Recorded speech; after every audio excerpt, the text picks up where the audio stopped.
모두가 삼성전자가 늦었다고 말합니다. 지난 시간 우리는 스카이닉스를 살펴봤습니다. AI 시대가 시작되면서 CBM이 어떻게 GPU의 핵심 인프라가 되었는지, 그리고 스카이닉스가 어떻게 엔비디아를 비롯한 글로벌 AI 공급망의 중요한 위치까지 올라갔는지 살펴봤습니다. 그런데 이 이야기를 하면 반드시 등장하는 기업이 하나 있습니다. 바로 삼성전자입니다. 지금 시장의 평가는 상당히 냉정합니다. CBM에서 스카이닉스에 밀렸다. AI 반도체 경쟁에서 출발이 늦었다. 엔비디아 공급망의 주도권을 놓쳤다. 틀린 이야기라고만 할 수는 없습니다.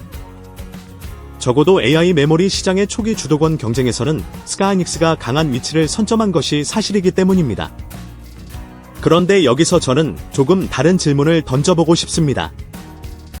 우리는 삼성전자를 HBM 하나만 보고 있는 것은 아닐까요? 삼성전자는 메모리를 만듭니다. 반도체를 위탁 생산하는 파운드리도 가지고 있습니다. 그리고 서로 다른 반도체를 하나의 고성능 시스템으로 연결하는 첨단 패키징 기술도 가지고 있습니다. 전 세계에서 이 세 가지 축을 모두 내부에 보유한 기업은 많지 않습니다. 그렇다면 질문이 달라집니다. 삼성전자는 정말 늦은 것일까요?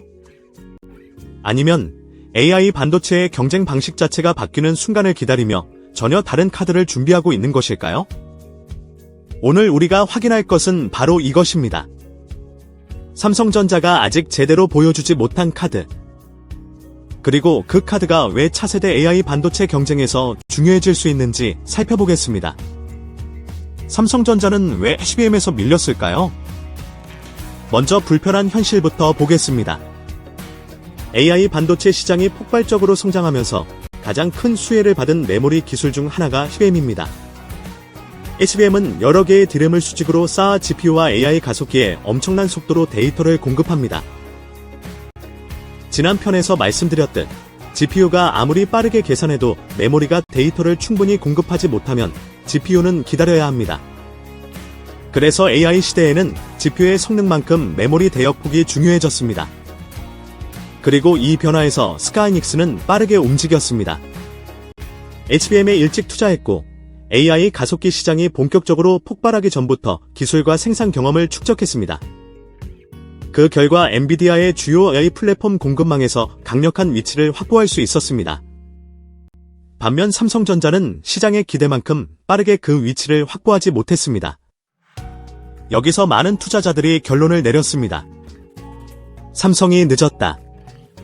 하지만 문제는 여기서부터입니다. AI 반도체 시장을 HBM 점유율 하나로만 보면 앞으로 벌어질 경쟁의 절반밖에 보지 못할 수 있습니다. 왜냐하면 AI 반도체의 구조 자체가 바뀌고 있기 때문입니다. 이제 GPU 하나만 잘 만들어서는 안 됩니다. 초기의 AI 반도체 경쟁은 비교적 이해하기 쉬웠습니다. 더 빠른 GPU, 더 많은 GPU, 더 높은 연산 성능. 하지만 AI 모델이 거대해지면서 상황이 달라졌습니다. GPU 옆에 HBM을 붙이는 것만으로는 부족해지고 있습니다.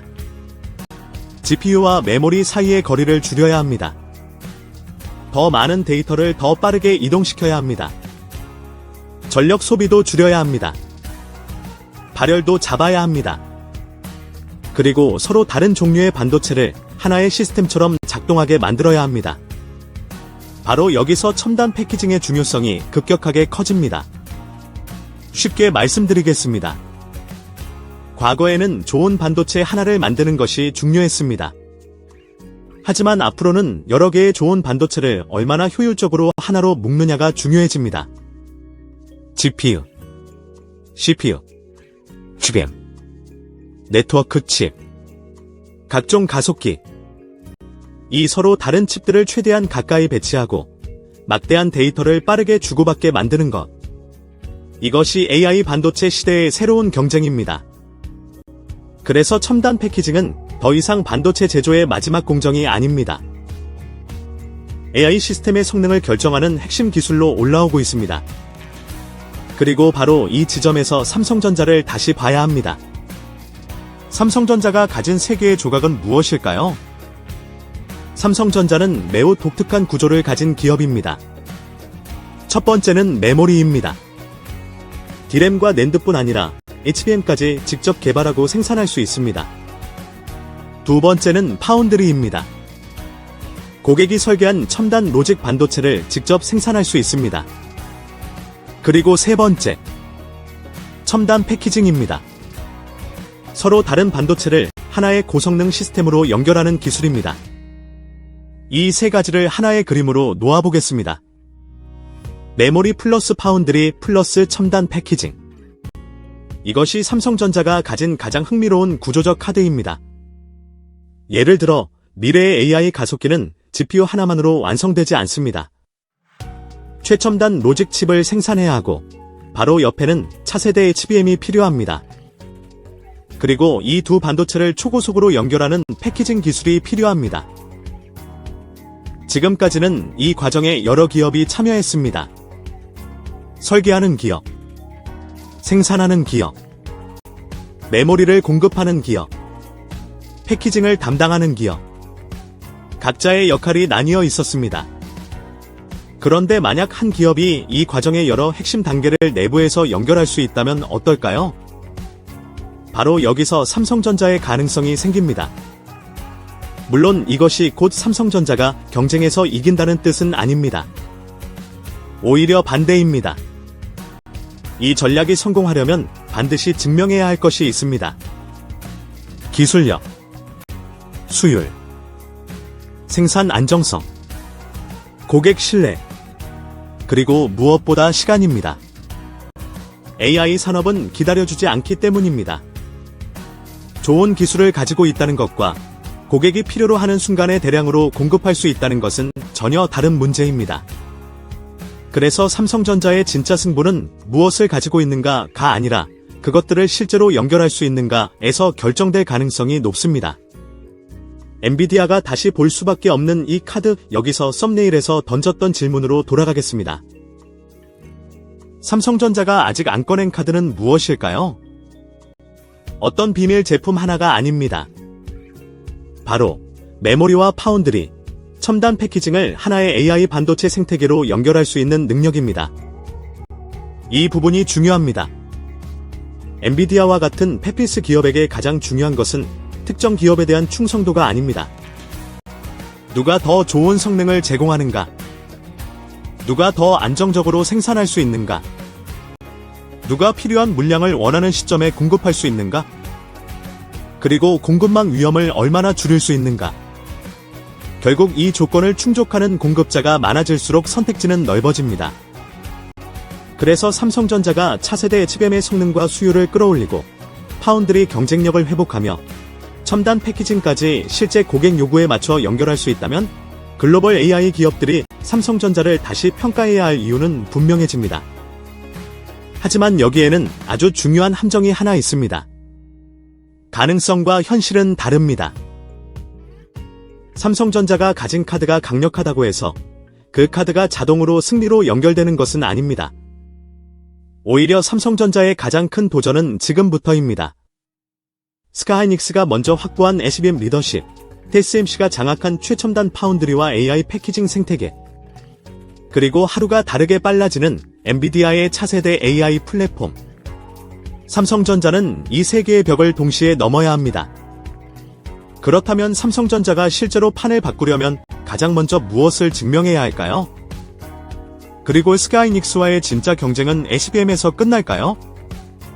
삼성전자의 카드가 실제 경쟁력이 되기 위한 세 가지 조건, 그리고 이 경쟁이 대한민국 AI 반도체 공급망 전체에 어떤 변화를 만들 수 있는지 살펴보겠습니다. 좋은 카드를 가진 것과 이기는 것은 다릅니다. 삼성전자는 분명 흥미로운 카드를 가지고 있습니다.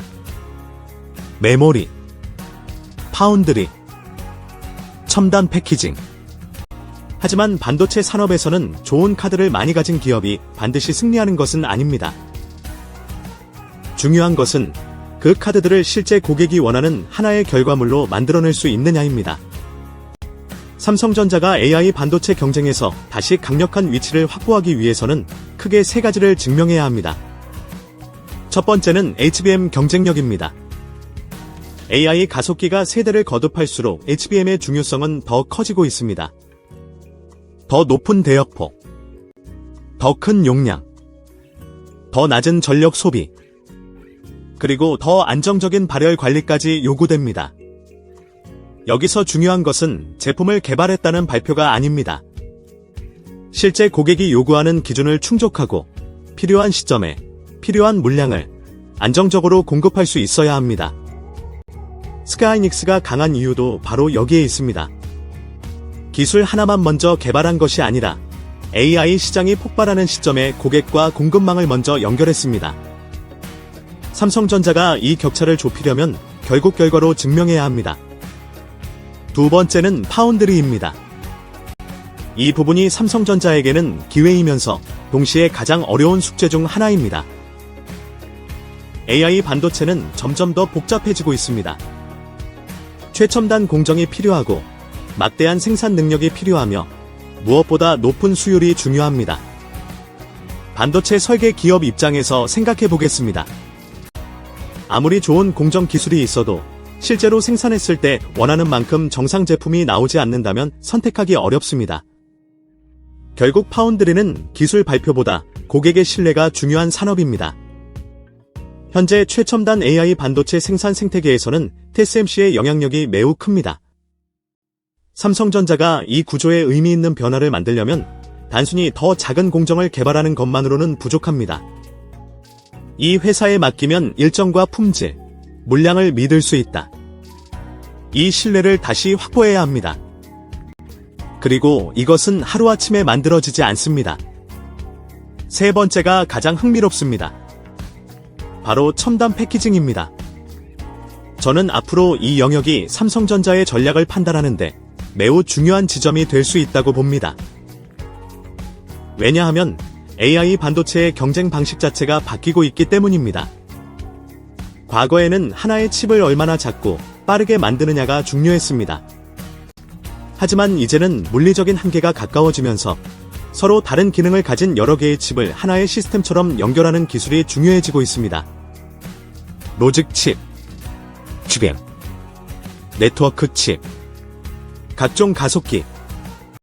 이들을 얼마나 가깝게 배치하고 얼마나 빠르게 데이터를 주고받게 하느냐. 이것이 실제 이 시스템의 성능과 전력 효율을 좌우하기 시작했습니다. 그래서 앞으로 반도체 경쟁의 핵심 질문은 달라질 수 있습니다. 누가 최고의 칩을 만드는가? 에서 누가 최고의 에코시스템을 완성하는가? 로 말입니다. 바로 여기에서 삼성전자가 가진 세 개의 조각이 다시 연결됩니다. 메모리, 파운드리, 패키징. 따로 보면 각각 경쟁자가 있습니다. 메모리에는 스카이닉스가 있습니다. 파운드리에는 TSMC라는 거대한 경쟁자가 있습니다. 첨단 패키징에서도 이미 강력한 생태계를 구축한 기업들이 있습니다. 하지만 삼성전자가 노릴 수 있는 것은 이 세 가지를 하나의 통합된 솔루션으로 연결하는 것입니다. 이것이 성공한다면 이야기는 달라질 수 있습니다. 반대로 어느 한 축이라도 흔들린다면 세 가지를 모두 가지고 있다는 장점은 실제 경쟁력으로 이어지기 어렵습니다. 그래서 삼성전자의 진짜 승부는 아직 끝난 것이 아니라 어쩌면 이제부터 시작되는 것인지도 모릅니다. 그런데 왜 엔비디아가 중요할까요? 여기서 한 가지 오해하면 안 됩니다.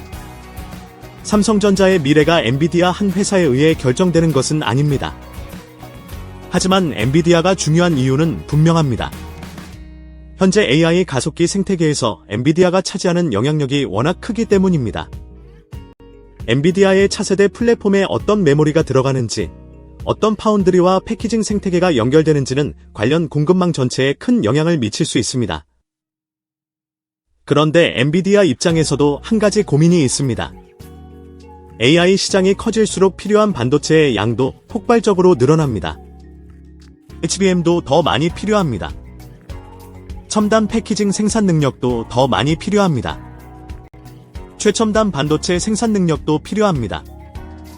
이때 특정 공급망에 지나치게 의존하는 것은 위험이 될 수 있습니다. 따라서 기술과 품질, 수율, 물량이라는 조건만 충족된다면 공급망 선택지가 늘어나는 것은 고객 입장에서도 전략적 가치가 있습니다. 이것이 제목에서 이야기한 엔비디아가 다시 볼 수밖에 없는 카드의 의미입니다. 삼성전자를 반드시 지속적으로 선택할 것이라는 이야기가 아닙니다. 삼성전자가 자신이 가진 세 가지 축을 제대로 증명한다면 글로벌 AI 기업들이 삼성전자를 선택지에서 제외하기 어려운 구조를 만들 수 있다는 것입니다. 결국 모든 것은 실행력에 달려 있습니다. 스카이닉스와 삼성전자, 사실 다른 게임을 하고 있습니다. 여기서 스카이닉스와 삼성전자를 단순 비교하면 중요한 부분을 놓치게 됩니다. 현재 스카이닉스는 액텀이라는 핵심 영역에서 강력한 위치를 확보했습니다. AI 시대 가장 중요한 병목 중 하나를 먼저 잡았습니다. 반면 삼성전자가 가진 구조는 조금 다릅니다. 삼성전자는 메모리 하나만의 경쟁을 넘어 AI 반도체 제조 생태계 전체를 연결할 가능성을 가지고 있습니다. 그래서 두 회사의 경쟁은 단순히 CBM 점유율 1등이 누구인가로 끝나지 않을 가능성이 큽니다. 앞으로는 HBM과 로직 칩이 더 가까워지고 첨단 패키징의 중요성이 커지며 고객 맞춤형 AI 반도체가 확대될수록 경쟁의 범위 자체가 넓어질 수 있습니다. 그 순간부터는 메모리를 누가 잘 만드느냐뿐 아니라 누가 AI 반도체 전체 생태계를 가장 효율적으로 연결하느냐가 중요해집니다.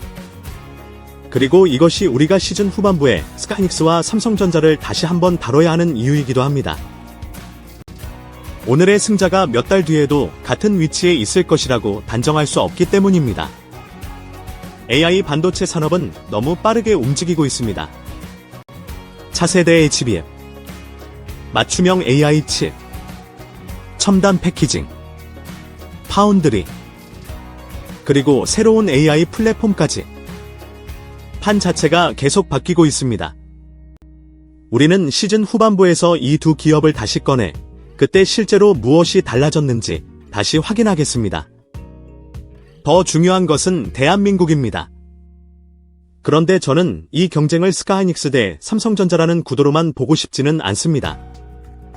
더 큰 그림에서 보면 두 기업 모두 대한민국이 가진 엄청난 전략 자산입니다. 한쪽에는 세계 최고 수준의 AI 메모리 경쟁력을 가진 기업이 있습니다. 다른 한쪽에는 메모리부터 파운드리, 첨단 패키징까지 연결할 수 있는 거대한 반도체 기업이 있습니다. 그리고 그 아래에는 수많은 대한민국 기업들이 연결되어 있습니다. 반도체 장비, 소재, 기판, 검사 장비, 패키징, 전력 설비, 냉각 시스템, 데이터 센터. AI 산업이 커질수록 이 생태계 전체의 중요성도 함께 커질 수 있습니다. 이것이 이번 시즌 K 인프라에서 우리가 보고자 하는 진짜 그림입니다. 주가가 오늘 몇 % 올랐는지가 아닙니다. 세계 AI 산업이 대한민국에 어떤 기술을 필요로 하고 있는가? 그리고 그 필요가 앞으로 어떤 산업을 만들어낼 것인가? 바로 그것을 보는 것입니다. 이제 처음 질문으로 돌아가겠습니다. 삼성전자는 정말 늦었을까요? 현재의 경쟁만 보면 분명 놓친 부분이 있습니다. 스카이닉스가 CBM에서 먼저 강력한 위치를 확보했고 TSMC는 최첨단 파운드리와 패키징 생태계에서 거대한 영향력을 가지고 있습니다. 이 현실을 외면해서는 안 됩니다. 하지만 동시에 삼성전자에는 다른 기업에서는 쉽게 보기 어려운 조합이 있습니다. 메모리, 파운드리, 첨단 패키징. 문제는 카드를 가지고 있느냐가 아닙니다. 그 카드를 언제, 어떻게, 실제 성과로 연결하느냐입니다. 그래서 저는 삼성전자의 AI 경쟁이 끝났다고 보기보다 앞으로 무엇을 증명하는지를 지켜봐야 하는 싸움이라고 생각합니다. 그리고 이 변화는 삼성전자 한 기업에서 끝나지 않습니다. 대한민국 반도체 장비와 소재, 첨단 패키징, 전력과 데이터 센터까지 이어지는 K 인프라 전체와 연결됩니다. 다음 편에서는 반도체 공장을 떠나 완전히 다른 산업으로 이동하겠습니다. 자동차입니다. 그런데 우리가 알고 있던 자동차 이야기가 아닙니다. 현대차는 왜 자동차를 잘 만드는 회사에서 로봇과 AI를 움직이는 회사로 변하려고 할까요? 자동차 공장, 자율주행, 휴머노이드, 그리고 보스턴 다이내믹스. 서로 달라 보이는 이 퍼즐들이 지금 하나로 연결되기 시작했습니다. 다음 KI 인프라 EP3에서는 현대차가 피지컬 AI에 베팅하는 진짜 이유를 살펴보겠습니다. 이 여정이 같이 있었다면 구독과 알림 설정으로 함께해 주십시오. 보이는 기업보다 그 기업을 움직이는 인프라를 봅니다. 위대한 인프라였습니다. 감사합니다.